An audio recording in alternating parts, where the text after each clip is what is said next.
حضرت صلی اللہ علیہ وآلہ وسلم پر وحی کا ابتدائی دور اچھے سچے پاکیزہ خوابوں سے شروع ہوا۔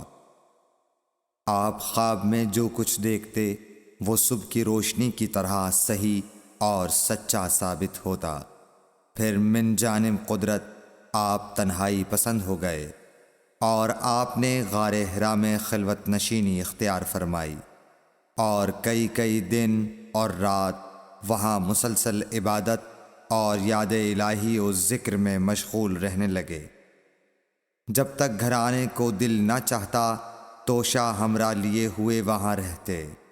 توشہ ختم ہونے پر ہی اہلیہ محترمہ حضرت خدیجہ رضی اللہ تعالی عنہا کے پاس تشریف لاتے اور کچھ توشہ ہمراہ لے کر پھر وہاں جا کر خلوت گزین ہو جاتے۔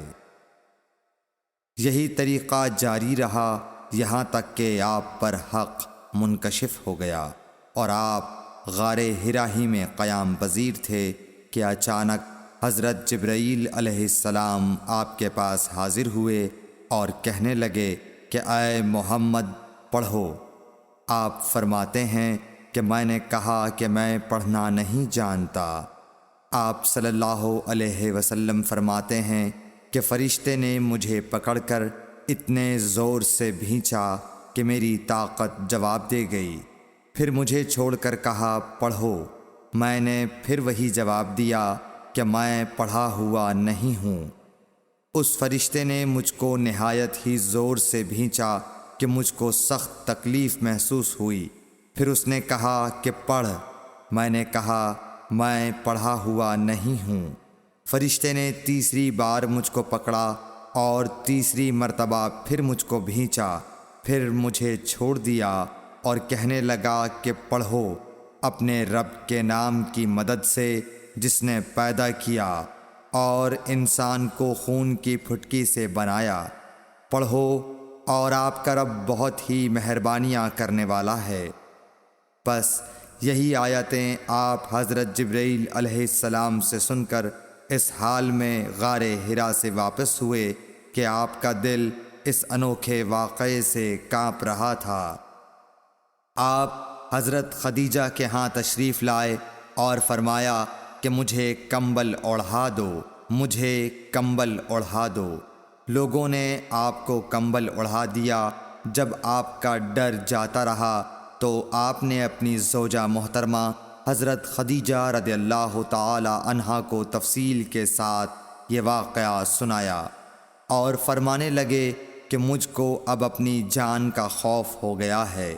آپ کی اہلیہ محترمہ حضرت خدیجہ رضی اللہ تعالی عنہا نے آپ کی ڈھارس بندھائی اور کہا کہ آپ کا خیال صحیح نہیں ہے۔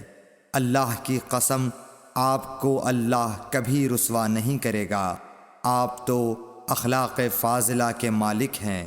آپ تو کنبہ پرور ہیں، بے کسوں کا بوجھ اپنے سر پر رکھتے ہیں، مفلسوں کے لیے آپ کماتے ہیں، مہمان نوازی میں آپ بے مثال ہیں اور مشکل وقت میں آپ امر حق کا ساتھ دیتے ہیں۔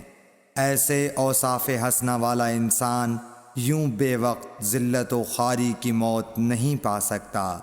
پھر مزید تسلی کے لیے حضرت خدیجہ رضی اللہ تعالی عنہا آپ کو ورقہ بن نوفل کے پاس لے گئیں جو ان کے چچا زاد بھائی تھے اور زمانہ جاہلیت میں نصرانی مذہب اختیار کر چکے تھے اور عبرانی زبان کے کاتب تھے۔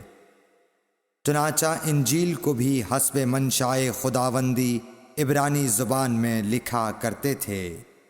انجیل سریانی زبان میں نازل ہوئی تھی، پھر اس کا ترجمہ عبرانی زبان میں ہوا۔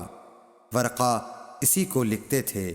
وہ بہت بوڑھے ہو گئے تھے، یہاں تک کہ ان کی بینائی بھی رخصت ہو چکی تھی۔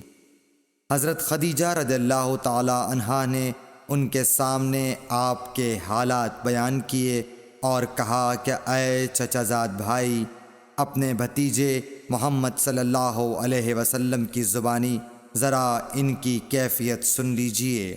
وہ بولے کہ بھتیجے آپ نے جو کچھ دیکھا ہے اس کی تفصیل سناؤ۔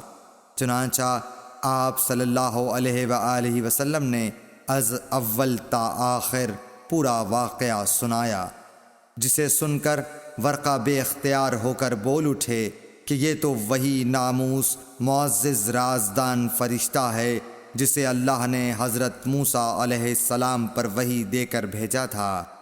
کاش میں آپ کے اس عہد نبوت کے شروع ہونے پر جواں عمر ہوتا، کاش میں اس وقت تک زندہ رہتا جب کہ آپ کی قوم آپ کو اس شہر سے نکال دے گی۔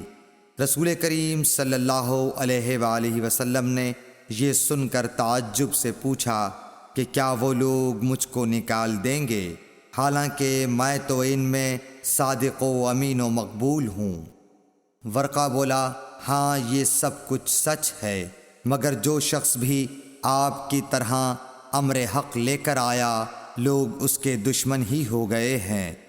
اگر مجھے آپ کی نبوت کا وہ زمانہ مل جائے تو میں آپ کی پوری مدد کروں گا، مگر ورقہ کچھ دنوں کے بعد انتقال کر گئے، پھر کچھ عرصے تک وحی کی آمد موقوف رہی۔